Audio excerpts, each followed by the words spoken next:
திண்டுக்கல் மாவட்டம் வேடசந்தூர் வட்டம் போதிபுரம் ஊராட்சியில் போதிபுரத்தில் அரசு ஆரம்பப் பள்ளியில் கடந்த 10 நாட்களாக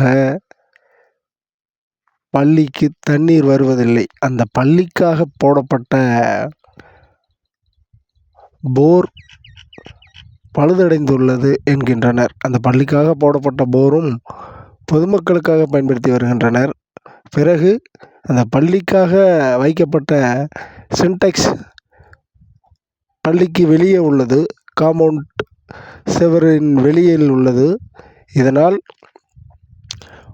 தண்ணீர் இன்றி அங்கு உணவு சமைக்கவும் மற்றும் குழந்தைகள் தண்ணீர் குடிப்பதற்கும் தண்ணீர் இல்லாமல் மிகவும் சிரமம் அடைந்து வருகின்றனர்.